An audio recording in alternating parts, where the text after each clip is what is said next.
Last week, I got on a one-on-one call with a starting Division I point guard, and the things that we talk about could literally change everything for you this coming season. Last year, this player averaged about 11 points per game, but this year he's had a couple teammates who left, a lot of new, younger teammates that came in, so he knows that he's gonna have to take all his numbers to the next level. He's gonna have to be around 15 to 20 points per game, 5 assists per game, 5 rebounds per game in order for his team to win. So we mapped out the exact plan for him to follow to make sure that he's prepared to be able to not only go out and lead his team, but put himself in a position to compete for a conference MVP and even get some attention from professional teams. In this plan that we went through, no matter what level you play at, if you do these 3 things, it's going to make sure that you maximize how good you can be this season. And it's super important that you start doing these things right now if you want to make sure that you put yourself in the best possible position. Before we break it down though, like I mentioned, this player is looking to almost double his scoring average going into this season. If you're in a position where you're trying to score way more points this upcoming season, I created the 15 point per game blueprint. It's going to break down the 7 steps you need to follow if you want to become a player who's capable of scoring 15 points per game or more. It's not even 20 minutes long, so if you can't go watch a 20-minute video, then you might not actually want to be that type of scorer that bad. And these 7 steps are proven. It doesn't matter how big you are, how athletic you are. If you follow these 7 steps, it's going to help you to maximize your scoring ability. It's completely free. That's the top link in the description down below. Make sure you check that out. All right, so let's get into it. Here are the 3 things that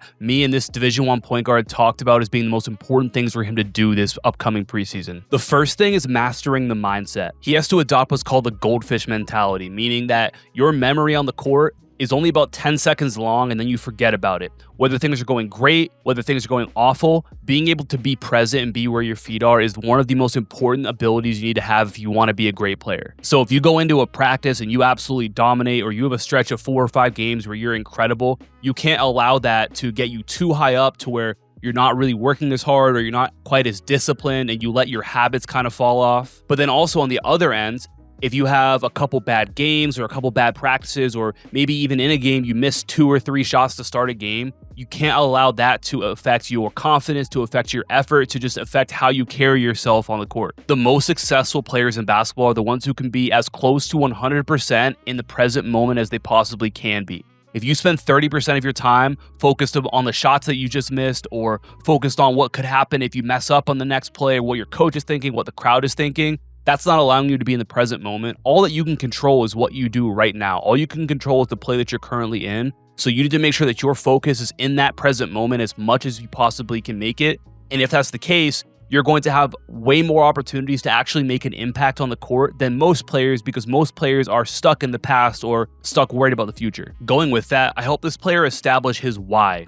It has to become about more than just you if you want to really get to your peak as a basketball player. It can be really easy to look around and say, well, I'm doing well, I'm doing better than that guy, I'm the best at my position on this team. But what is it that you truly want? For him, he wants to be a professional. He wants to get paid. He wants to make $1 million playing basketball. And so he has to constantly remind himself of his why. Every day when he gets to practice and he could take it easy because he knows he's better than the next guy, well, he's got to think about how is he going to prepare himself best to actually get to where he wants to get to at that pro level, and it's going to require a certain level of effort every single day. So for you really need to nail down what your why is. What is it that you want? What is your ultimate goal? And can you remind yourself of that every single day to make sure that even on days where you don't feel great, maybe you feel a little banged up, you're a little sick, maybe you're lacking confidence, you haven't played well, can you give yourself that why that you can remind yourself of, so that when you show up every single day, you give the best effort that you can, you keep that high level of discipline because you know you're rock solid on what your why is. The second thing that he's doing this offseason to make sure that he prepares himself to have the best possible season here in a couple months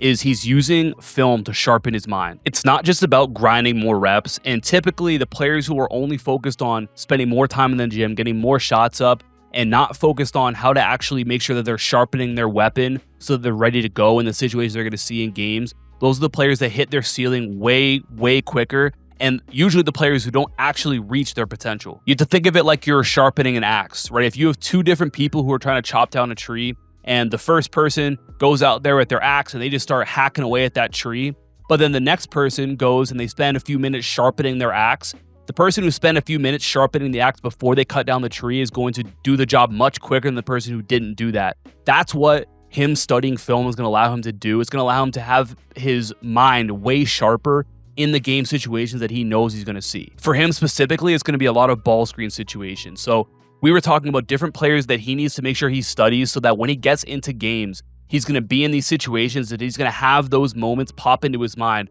Okay, I saw Shea respond like this when he saw that coverage. I saw Luka do this when the defense showed him, and he's just going to be able to play way more freely with way more confidence because he knows he's going to have a solution for any situation. That's what happens when you spend time sharpening your weapon or sharpening your mind. Now, this player plays very similar to Shea Gilgeous-Alexander. He's a tall point guard, athletic, and he uses a lot of ball screens. So we also talked about studying those situations, but then looking at how other players react as well. So Luka doesn't necessarily play like he does, but there's a lot of things that Luka does, especially when it comes to passing, that he can take from. Another guy was LaMelo Ball.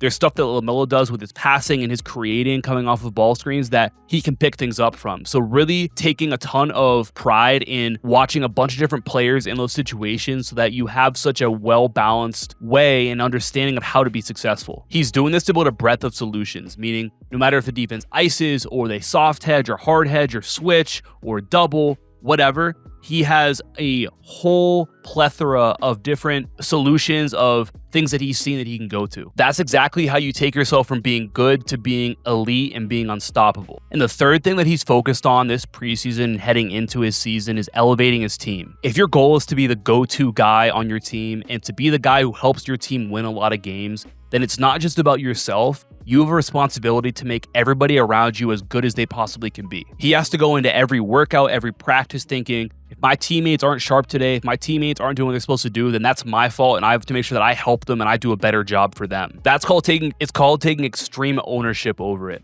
Meaning, anything that happens on the court, in practice, in games, anything that happens is his fault. If his teammate wasn't in the right spot in a game, it's because he didn't do a good enough job in practice communicating what he needed from him. He has to understand that as the guy, as the one that everybody's looking to, he needs to have his hand in everything. And if he takes extreme ownership, he has the ability to impact every situation that happens. And even the ones where on the surface, you might not think that it's your fault. You have to treat it like it is because that's how you actually are able to help things and solve problems. Not only does this make your teammates better, but it forces you to stay at a really high level as well because you understand that you're setting the example and that you're responsible for not just how you show up every day, but for how everybody shows up. Not only is that how you win more games and do better personally, but it's also how you show coaches and scouts at the next level what you're capable of doing and what you bring to the court outside of just basketball. So you have to think for your situation, whatever level you're trying to make it to. If you're trying to make it to the varsity level, well, you have to understand that everybody's watching you. Every single time you go out onto the court, whether it's a workout, whether it's a practice, it's a job interview.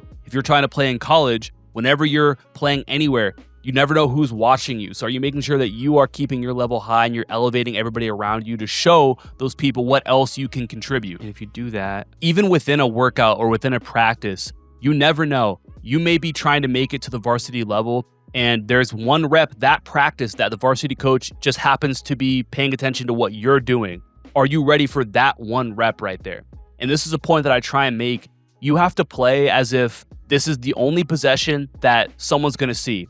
You can think about it like this. Imagine you're in the third quarter of a game and someone just happens to walk into the gym for one possession and then they're going to leave right after. All that they're going to be able to base their thoughts on you on are the one possession that they see. You have to take a lot of pride in maximizing how much you put into every single possession, and every single one you've got to treat it like somebody just walked in the gym and they've never seen you play before and they'll never see you play again after this. They're going to judge everything based on what you do right now. So here's the takeaway. If you want this season to be different, it's not just about doing more drills, going through more cones, or grinding harder. It's about your mindset and the way you approach the game. It's about the way that you study film and sharpen your weapon. And it's about the way that you elevate the people around you. And here's the coolest thing. That D1 point guard that I mentioned is inside of Basketball IQ Academy right now, using these exact frameworks to prepare himself for his season. He's building his mindsets, he's sharpening his reads by diving into the film, and he's learning how to apply all this into real games so that when the season gets here,